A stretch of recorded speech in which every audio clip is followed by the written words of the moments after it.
Drage gledalke, cenjeni gledalci, lepo pozdravljeni. Začenja se Sport klubov v svet. Kviz, v katerem imate ljubiteljice in ljubitelji športa priložnost preveriti vaše znanje. Tokratna tema je tenis, najpopularnejša posamična športna panoga na svetu, ki ima seveda tudi med našimi gledalci številne simpatizerje in poznavalce. Tako kot vselej se bosta merila dva tekmovalca, in sicer komentator ter gledalec. Barve Sport kluba tokrat brani Peter Pevc. Peter, lepo pozdravljen. Živjo.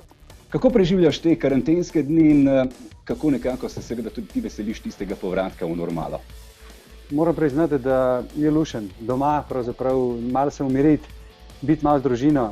Veliko časa namenjam športu, sicer ne tenisu, ki je bil zaenkrat, oziroma dobro, v zadnjem času tudi tenisu, ker so igrišča spet odprta, ampak predtem pa bolj taki fizični pripravi, tako da bi rekel človek, da se malo prešvicaš. Da ostajaš v formi. Slediš seveda zdaj tudi teniškim turnirjem, ki potekajo na nekakšen drugačen način, gre za e-tenis, kako to spremljaš? Sam nisem bil nikoli fan igric, tako da moram priznati, da je ta stvar po eni strani zanimiva, ampak v resnici niti približek temu, kar je pravi tenis. Ampak, fajn je, da se vsaj kaj dogaja, glede na to, da nam šport res že vsem močno manjka. Super. Peter, torej ti boš zastopal barve Sport kluba, medtem ko bo tvoj izzivalec Koprčan. 57-letni Branko Bursič. Branko, lepo pozdravljeni. Lepo pozdravljeni vsi skupaj. Tudi vi ste seveda velik športen navdušenec. Lahko nam najprej nekaj več poveste o tem, zakaj ste se prijavili za tenis, kako redno spremljate tenis in seveda tudi kako redno ga igrate? Tako, jaz spremljam tenis od svojega cirka 15. leta, to je od poznih 70. let, ko sem začel spremljati Wimbledon. Tako da vam povem, rojen sem na vasi, ampak smo takoj po končanem Wimbledonu vsako tekmo naredili na asfaltnem dvorišču igrišče. Mama mi je spletla zavese za črte in vsi smo navdušeno začeli igrati z lesenimi loparji in to je bil prvi stik z mojim tenisom in nikoli nisem od tega tenisa šel, razen da sem pač zrastel 2 metra in da sem potem se ukvarjal s košarko. Ja, ta dvometraž je seveda tisti faktor, ki vas je seveda peljal v košarko. Igrali ste jo zelo resno in redno v Sežani, v Celju, nazadnje v Kopru. Nam lahko poveste, kateri so bili morebiti največji zvezdniki, proti katerim ste igrali na parketu? Ja, za mene je največji zvezdnik, ki sem igral in velika čast mi je bilo, da sem igral proti pokojnemu Draženu Petroviću. To je bil dejansko moj letnik, naš vzornik cele generacije in vsi smo pijali njegovo znanje, gledali njegove tekme, kot danes Luka Dončić, če da prispodoba recimo za gledalce. Prijatelji pa pravijo, da ste pravi leksikon tenisa in to je tisto, kar nas veseli in tisto, kar bomo tokrat seveda preverjali. Čaka vas izziv in sicer obračun s Petrom Pevcem. Naj vam povem, da so teniška vprašanja razdeljena v 4 rubrike. V vsaki izmed teh rubrik so seveda določena vprašanja, na katera boste odgovarjala. Nabiranje točk pa začenjate že sedaj pri ogrevanju in sicer v prvi rubriki, to so da-ne trditve. V prvi rubriki boste slišala kratko trditev, potrebno bo hitro razmisliti in potem dvigniti listek s pravilnim odgovorom. Da, če je seveda trditev pravilna in ne, če je bila slišana trditev napačna. Oba odgovarjata hkrati, vsak pravilen odgovor pa šteje 1 točko. Sta pripravljena? Ja. Da preverim, kako izgledata listka da in ne, če jo imate oba pri roki. Takole da in ne, vidim, da sta pripravljena. Prva trditev se glasi: tenis je na svojem posestvu igral že Ivan Tavčar. Da ali ne? In pokažete odgovor. Odgovor je da. Ja, Ivan Tavčar je bil eden prvih Slovencev, ki je igral tenis in to je redno počel tudi na svojem posestvu v Poljanski dolini. Druga trditev. Prvo teniško igrišče. Ja, prvo teniško igrišče v Sloveniji je bojda imel na Visokem v Poljanski dolini. Druga trditev, vidim, da sta odlična poznavalca, pa se glasi: vse do srede 80-ih let so bile teniške žogice bele barve. In pokažete odgovor. Tudi tokrat sta oba prepričana, da je to res. In ja, res je, šele leta 1986 v Wimbledonu so žogice uporabili prvič v današnji barvni kombinaciji, torej v rumeni. Tretja trditev pa se glasi: Pete Sampras je le enkrat izgubil v finalu Wimbledona. Da ali ne? In pokažete odgovor zdaj. Ne in ne, pravilni odgovor je ne. Veste, kolikokrat je izgubil Pete Sampras? Ja, Nič. Peter pravi ničkrat. Je edini, ki je več kot 3-krat slavil, seveda na sveti travi in ki nima poraza. Tretja točka za oba. Četrta trditev pa se glasi: zadnji Grand Slam, ki je še manjkal Federerju, je bilo odprto prvenstvo Francije. Da ali ne? In da. Tudi tokrat pravilni odgovor. Leta 2009 je na odprtem prvenstvu Francije dopolnil še svoj 4. Grand Slam, ki mu je torej manjkal. Peta trditev. Rafael Nadal je odigral več obračunov na Grand Slam turnirjih kot Novak Djokovic. Da ali ne? Da in da. Pravilni odgovor je tokrat ne. Namreč Novak Djokovic je odigral 330, Rafael Nadal pa 314 obračunov na Grand Slam turnirjih. Najbrž, da je tukaj vplivala tista njegova odsotnost 222-dnevna. In še zadnja trditev. Serena in Venus Williams sta v karieri zaslužili približno enako vsoto denarja. Da ali ne? Ne in ne. Ne je pravilni odgovor. Kljub temu, da sta to tenisačici, ki sta zaslužili največ denarja v zgodovini tenisa, pa je razlika med njima izjemna. Namreč 92 milijonov je osvojila Serena in 41, kar je precej manj njena sestra. Toliko torej po prvi rubriki, oba z odličnim odgovarjanjem. Edino, kar vaju je zmedlo, je bilo seveda dejstvo, koliko obračunov sta na Grand Slam turnirjih odigrala Rafael Nadal in Novak Djokovic, ampak 5 točk po prvi rubriki za Branka in prav tako 5 točk po prvi rubriki za Petra.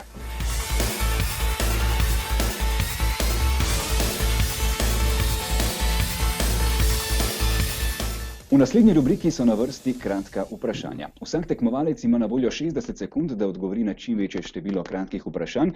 Seveda bo prvi tekmovalec po svojem odgovarjanju dal priložnost tudi drugemu, da replicira na vsa vprašanja, na katera ni imel pravilnih odgovorov. Tokrat začenja Branko. Peter, ti pa pozorno poslušaj. Na vsa vprašanja, na katera Branko ne bo imel pravilne odgovore, boš seveda lahko odgovarjal kasneje tudi ti. Branko, sva pripravljena? Pred nama je torej 60 sekund, bodite hitri in verjamem, da bodo tudi odgovori pravilni. Začniva pa 3, 4, zdaj.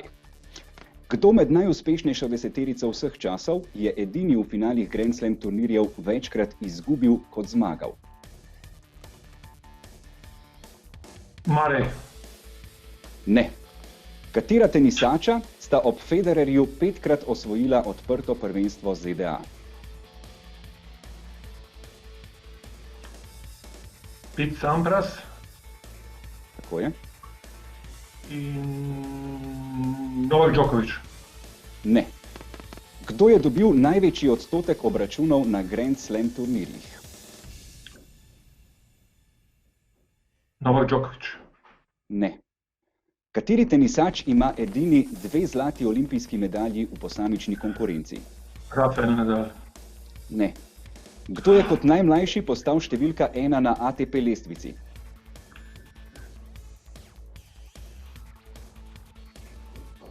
Lleyton Hewitt. Tako je. To je pravilni odgovor, čas pa je z njim tudi potekal. Branko, zadnji odgovor je bil pravilni, tole je vaša 6. točka. Ste pa hkrati Petru ponudili priložnost, da na prva vprašanja replicira. Peter, pa bomo videli, kako si ti pozorno poslušal. Branko, seveda potem ta naloga čaka kasneje tudi vas. Peter, najprej zate prvo vprašanje, na katerega Branko ni imel odgovora. Kdo med najuspešnejšo deseterico vseh časov je edini v finalih Grand Slam turnirjev večkrat izgubil kot zmagal? Samo nisem čisto teko vprašanje, med vsemi vseh časov, ali kaj? Tako. Večkrat izgubil kot zmagal. Tako. Goran Ivanišević. Ne, ker ni med deseterico najuspešnejših tenisačev, kar se tiče osvojenih Grand Slamov. Grand Slamov. Andy Murray ni. Pravilni odgovor pa je Ivan Lendl. Lendl je namreč edini, ki je igral 19 v finalih, ampak samo 8-krat zmagal, kar pomeni, da ima 11 porazov. Torej, drugo vprašanje potem, na katerega prav tako Branko ni imel odgovora, bomo videli, če ga ima Peter, pa je, katera tenisača sta ob Federerju 5-krat osvojila odprto prvenstvo ZDA? Jaz mislim, da kar Pete Sampras pa Andrew Agassi. Tudi tokrat ni bilo popolnega odgovora. Pete Sampras je pravilni odgovor, to je storil med leti 90 in 2002. Drugi, ki je bil pa toliko uspešen, je pa Jimmy Connors. Jimmy Connors je ob Federerju in Petu Samprasu tisti tenisač, ki je tudi 5-krat slavil na US Openu. Torej, tokrat točka nobenemu. In potem tretje vprašanje, na katerega prav tako Branko ni imel odgovora, je, kdo je dobil največji odstotek obračunov na Grand Slam turnirjih? Rafa Nadal. Ne. Pravilni odgovor je Bjorn Borg. Bjorn Borg je dobil 89,8% vseh obračunov in je tu najuspešnejši med vsemi. Kaj pa on pa 89,3 ali kaj? Mečkene razlike je, ampak Okay, Bjorn Borg je tisti, ki je dobro. v zgodovini osvojil največ zmag na Grand Slam turnirjih, če seveda primerjamo razmerje zmag in porazov. Tule mislim, da se Branko še najbolj tepe, ker je seveda velik navijač Bjorna Borga. Ja, in zdaj še to, katastrofa. Sem čisto pozabil, zanimivo, res. Pa sem imel to v glavi, da vam povem. Se hitro zgodi. Še zadnje vprašanje, na katerega bo imel Peter priložnost replicirati, pa je, kateri tenisač ima edini 2 zlati olimpijski medalji v posamični konkurenci? Andy Murray, ta pa je Andy sigurno. Murray pa je pravilni odgovor. 2012 in 2016 je Andy Murray osvojil zlato odličje. Torej 6. točka Petru, 6 točk pa ima tudi Branko. Izid je poravnan. Branko, sedaj vi pozorno spremljate, na kaj vse Peter ne bo imel odgovora. Peter, midva pa se pripraviva na naslednjih 60 sekund, ki te čakajo. Dajmo. Torej, pa začniva na 3, 4, zdaj. Kateri tenisač velike trojke je odstotkovno najuspešnejši v finalih Grand Slam turnirjev? Rafael Nadal. Pravilno. Katera tenisača sta poleg Rogerja Federerja zbrala vsaj 70 nastopov na Grand Slam turnirjih? Moška, Tako.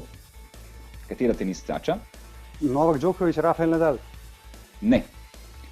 Katera belgijska tenisačica je zasedla prvo mesto WTA lestvice, še preden je osvojila prvi Grand Slam turnir? Kim Clijsters. Pravilno. Kdo je serviral največ asov na enem ATP turnirju? ATP turnirju Ivo Karlović. Ne. Katera tenisačica je zbrala največ nastopov za slovensko Fed Cup ekipo?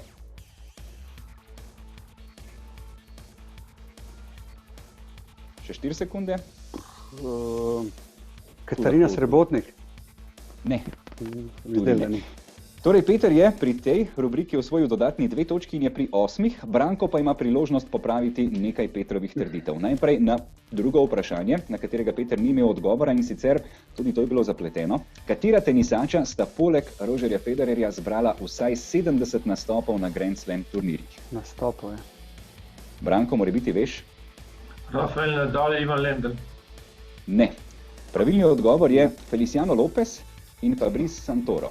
Oba sta zbrala 73 oziroma 70 nastopov, največ pa seveda Federer, ki je pri 79. Ampak to so ti trije tenisači, ki so zbrali največ nastopov. Lopez ima kar precej rekordov tudi med nastopi. Največ zaporednih Grand Slamov. Tako, največ zaporednih, največ sezon zapored in Feliciano Lopez in Fabrice Santoro sta bila pravilna za drugi odgovor. Potem pa še četrto vprašanje, na katerega prav tako Peter ni imel odgovora. Za vas, Branko, kdo je serviral največ asov na enem ATP turnirju? John Isner. Ne, Reilly Opelka je pravilni odgovor in sicer je bilo to na New York Openu 156 več kot Ivo Karlović. Katera tenisačica je zbrala največ nastopov za slovensko Fed Cup ekipo, pa je še zadnje vprašanje za Branka.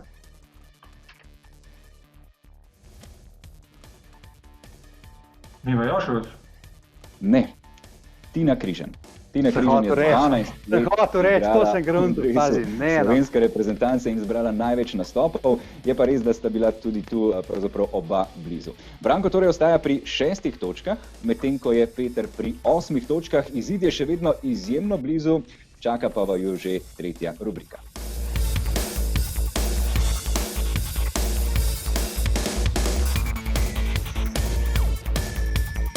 V tretji rubriki bosta povezovala tematske sklope in iskala znano teniško osebnost. Vsak tekmovalec bo odgovarjal na 3 vprašanja, seveda v primeru napačnega odgovora takoj dobi priložnost njegov tekmec, potem pa na koncu po vseh 3 pravilnih odgovorih oba na list napišeta osebo, ki povezuje vse 3 pravilne odgovore. Torej, igra asociacij, ki bo iskala znani teniški osebnosti. Najprej seveda izzivi za Branka, najprej prva 3 vprašanja za vas, Branko. Ste pripravljeni? Sem. Prvo vprašanje se glasi: na katerih olimpijskih igrah so tenisači prvič zaigrali na peščeni podlagi?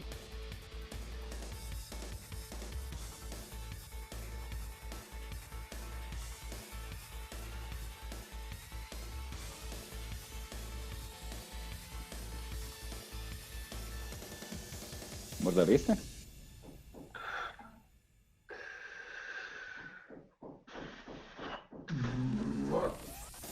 1992? 1992 je pravilni odgovor. Barcelona 1992, kako ste prišli do tega odgovora? Sem šel retrogradno, pomeni, sem vedel, da zadnje je bilo trava, pa beton, pa to, in potem sem se spomnil, kje naj bi presek, 96 Atlanta beton, 90 Sydney beton, in potem sem prišel do 92, kjer dejansko bilo.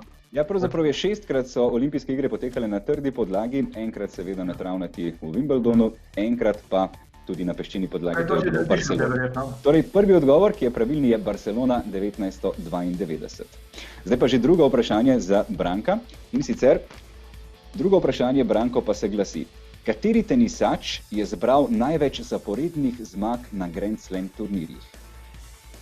Torej, kateri tenisač je zbral največ zaporednih zmag na obračunih v sklopu Grand Slam turnirjev? Kdo je tisti, ki ga je bilo najtežje premagati? Novak Djokovic. Novak Djokovic je pravilni odgovor, in sicer je zbral 30 zmag zapored, to pa je bilo v letih 2015 in 2016. Torej, Nole je drugi pravilni odgovor po Barceloni. In še tretje vprašanje za Branka pa se glasi: na katerem turnirju je bil odigran najdaljši teniški dvoboj v zgodovini Grand Slam turnirjev? V Wimbledonu, John Isner in Francoz Mahouja. Ja, Peter bi prišepetoval, ampak to ni bilo prepovedano, tako da 9 točka seveda Branku. Sedaj pa morata oba. Wimbledon, to pomeni Wimbledon je tukaj odgovor. Wimbledon je pravilni odgovor. Torej, iz teh treh pojmov, Barcelona 1992, Novak Djokovic in Wimbledon, to so trije pojmi, ki jih morate povezati v znano teniško osebnost. Katera je torej tista znana teniška osebnost, ki bi povezovala te tri pojme med seboj? Kar napišete na list in mi potem ob znaku pokažete list s pravilnim odgovorom. Katera teniška oseba torej povezuje Barcelono 1992, Novaka Djokoviča in Wimbledon? Peter je, vidim, da že napisal, Branko tudi piše, tako da mislim, da bomo v kratkem lahko videli oba odgovora. Branko sicer nekoliko zmajuje z glavo. Nisem prepričan, da ve, bomo pa videli, če je odgovor pravilen. In dvignete list na 3, 4 zdaj. Takole, Peter, mi zaupaš, ne vidim najbolje, kaj piše. Goran Ivanišević. Goran Ivanišević in pa Branko? Nič. Nič. Se nisem spomnil. Ne vam povem, da odgovor ni pravilen, Peter. Okay. Je res sicer, da je Goran Ivanišević nekdo, ki ga lahko povežemo z Novakom Djokovicem in z Wimbledonom, kako pa si ga povezal z Barcelono 92? Po mojem celo igral na teh olimpijskih igrah, skoraj prepričan sem. Ne, je dobil medaljo. No, evo. Jaz mislim, da je Goran Ivanišević. Ja, vidite, dobro sta oba razmišljala, je pa res, da je v Barceloni leta 92 medaljo dobil tudi Boris Becker, ki je bil seveda trener Novaka Djokoviča 3 leta. Čakaj, to je pa oboje pravilen odgovor. Ki je najmlajši pri 17 letih, kot edini nepostavljeni leta 1985 postal torej, najmlajši zmagovalec Wimbledona. Tokrat torej Boris Becker. Peter, blizu si bil, verjamem, da si tokrat imel razlog, ampak te je Branko prehitel z 9. točko. 9-8, torej prednost tokrat za Branka. Peter, tebe pa 3 vprašanja sedaj čakajo in potem spet iščemo skupno znano osebnost. In sicer, Peter, prvo vprašanje zate se glasi: na katerem turnirju Masters je Rafael Nadal zbral največ zmag? Monte Carlo. Tako, Monte Carlo Masters je prvi pravilni odgovor. Katera tenisačica je dobila prvi italijanski dvoboj v finalih Grand Slam turnirjev? Flavia Pennetta. Flavia Pennetta. To je bilo, veš kdaj? Ja, Madonna, te letence točno tle sem šibal. US Open je bilo, tam 4 leta, 5 let nazaj, koliko je bilo? 2016.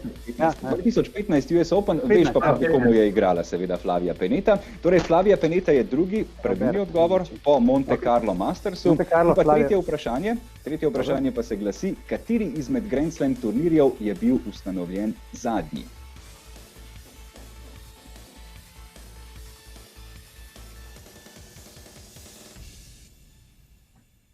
Odprto prvenstvo Avstralije? Res je. Leta 1905 kot zadnje je bilo ustanovljeno odprto prvenstvo Avstralije. Peter, tokrat iskreno seveda si ugibal. Si pa zbral 11. točko in prehitel Branko. Šel sem na taktiko, Wimbledon pa Roland Garros sta edina, ki sta imela skozi isto podlago. Medtem ko je imela Avstralija dejansko najbolj mešano podlago in na koncu šele prišla do svoje pristne podlage. Tako da sem rekel, pa dajmo reči to, ne. Sreča. Sreča spremlja hrabre, kot pravijo. 11. točka torej za Petra, 9 točk Branku. Sedaj pa oba izmed 3 pojmov, ki ste jih videla, Monte Carlo Masters, Flavia Pennetta in odprto prvenstvo Avstralije, poskušata najti osebnost, ki združuje te 3 pojme med seboj.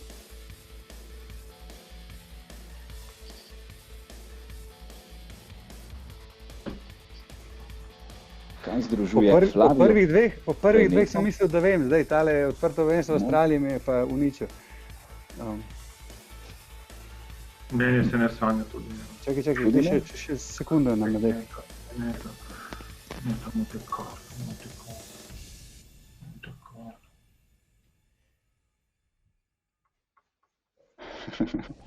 Okay, Peter piše, pa bomo videli, če je... Pišem, vem, da ni prav, ampak pišem zaradi tega, ker prvi 2 bi s tem povezal. Pa... Okay. Mogoče bo potem tudi 3. povezana, pa niti ne veš, da je. Ja, potem, ko Branko, imate vi tudi že odgovor napisan, pa ga... Jaz imam, ampak to je bolj... Aha, ker pokažete odgovor na 3-4 zdaj, takole. In sicer, Peter, ti imaš napisano Fonini, če vidim pravilno. A ti šel pa na Panato, ja, ok, lepo. Aha. Branko, vi ste imeli pa kaj napisano? Nisem videl dobro. Panatta. Pravilni odgovor je to, kar je imel napisano Peter, to je Fabio Fonini. Fabio Fonini je prvi. Osvojil ga je. To je edini Grand Slam, ki ga je osvojil v povezavi, seveda v navezi z Bolelijem v dvojicah leta 2005. To je edini Grand Slam, ki ga je Fabio Fonini osvojil v karieri. Hkrati je seveda edini Masters, ki ga je osvojil Masters v Monte Carlo lani in vemo, Flavia je njegova žena, imata 2 otroka, tako kot ona 2, imata tudi otroka, prvo črko imena na F. Torej, Fabio Fonini je pravilni odgovor in tokrat Peter pri 14, Branko pa pri 9 točkah. Kar pa pomeni, da je vse še odprto, pred nami je še zadnja rubrika Stopnje težavnosti.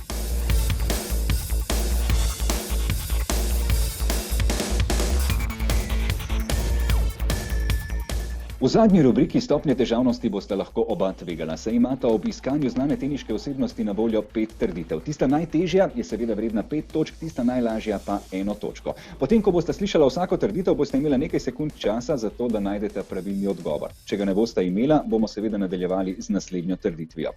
Seveda boste slišala 5 trditev za vsako izmed osebnosti. Naj vam povem, da bomo iskali 2 različne osebnosti, torej boste 2-krat imela priložnost za nabiranje točk. Je pa to idilična priložnost za vas, Branko, da nekoliko več tvegate in morebiti celo prehitite Petra v tej zadnji rubriki.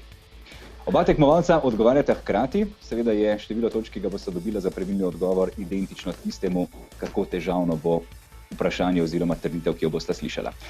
Pa gremo k prvi znani teniški osebnosti. Trditev za 5 točk se glasi: pri 14 letih je postala članska državna prvakinja.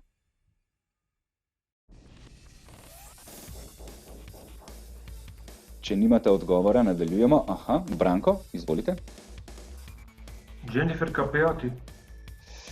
Jennifer Capriati ni pravilni odgovor, je pa Branko s tem izgubil možnost za nadaljevanje odgovorov.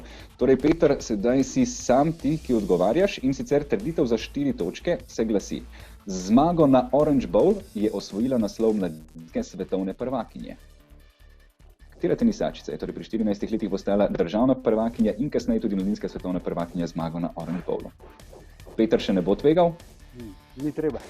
Greva na trditev za 3 točke. Pragmatično, pametno in sicer svojo najvišjo uvrstitev, 4. mesto na WTA lestvici, je dosegla aprila 1978.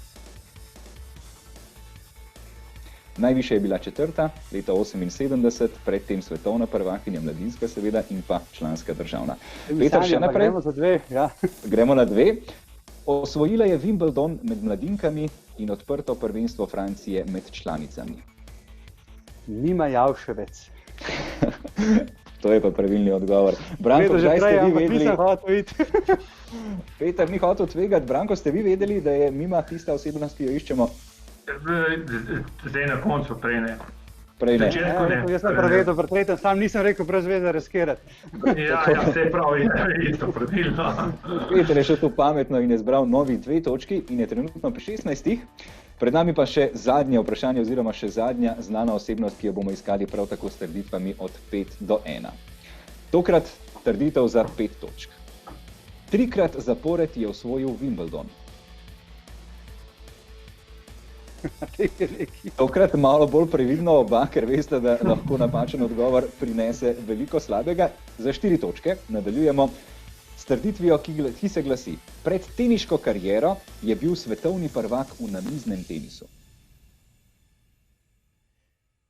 Branko, to so tvoja leta, to bi ti mogel udariti.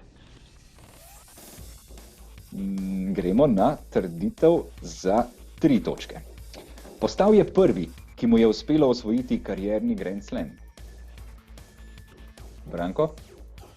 Donald Butch. Ne, ni pravilni odgovor. Ni pravilni odgovor. Mislim, da. Greva še na trditev Nalog za jaz 2 dvignem, točke. pa rečem Roy A si že Emerson. dvignil? Kako? Evo, Roy Emerson. Ne. Tudi Mogoče ne. boste videli kasneje, če boste No, daj. slišali trditev za 2 točki. Bil je zadnji Britanec z zmago na Grand Slam turnirjih pred Andyjem Murrayjem. Tokrat bi najbrž vedela. Motherfucking Perry. To je Fred Perry. Ne, no. Fred Perry je 3-krat slavil na Wimbledonu med leti 34 in 36. To je sicer krepko pred Brankovimi leti, nisem želel si vedeti, res. Ampak jaz sem mislil, jaz tudi prej, Fred Perry. Je bil svetovni prvak v namiznem tenisu, zanimivo, pri 20 letih šele na to se je lotil zanimivo, teniške kariere. Prav tle ena In, stvar, tle nisem bil dosti pozoren zaradi tega, ker valjda ni Avstralec bil na namiznem tenisu prvak. Avstralska namizni tenis, to sta 2 pojma, ki se ne združujeta. Ja. Tako da Fred Perry je bil zadnji pravilni odgovor, kar pomeni, da pravzaprav ostajamo pri prejšnjem seštevku. Peter je torej zaključil tekmovanje s 16 točkami, Branko pa na koncu tekmovanja pri 9 točkah.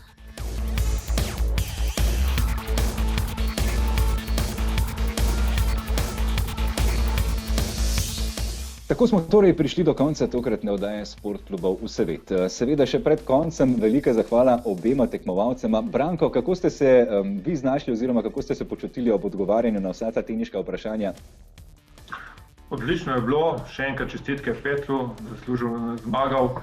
In užival sem, čeprav moram priznati, da je bilo malo tremeno to vsekakor. Katerega vprašanja vam je najbolj žal? Najbolj žal mi je 2-krat olimpijski zmagovalec. To je skoraj ob polnoči, vsake bi se ga spomnil. Za mene je to res malo, ampak tako je tisti šok, ko je rekel trenutku. Enostavno ne najdeš pravilnega odgovora. Ni malo vazije, ki bi ti zbrisala ta spomin, ne? Peter, kako si se ti počutil seveda v vseh teh teniških vprašanjih? Moram priznati, da je bilo super, da je bilo odlično. Tudi dobro si nama zapletel par vprašanj. Moram priznati, Res, moram priznati, to se vpričujem, Peter, da je bilo res, vprašanja so bila res dobra, triki, tako moram priznati, v redu, super. Super, se pa seveda lahko Peter oba zahvalva Branku za vse teniško znanje, ki ga je delil z nami. Hvala res za prijavo in za odlično nastopanje. Seveda želimo, da se čim hitreje vrnemo vsi na teniška košarkarska igrišča, karkoli boste, Branko, počeli, naj bo čim bolj športno, aktivno in zdravo. Tako da hvala res za današnje sodelovanje obema. Hvala pa tudi vam, dragi gledalci in gledalke, za pozornost in do prihodnjič lep Sport klubov pozdrav.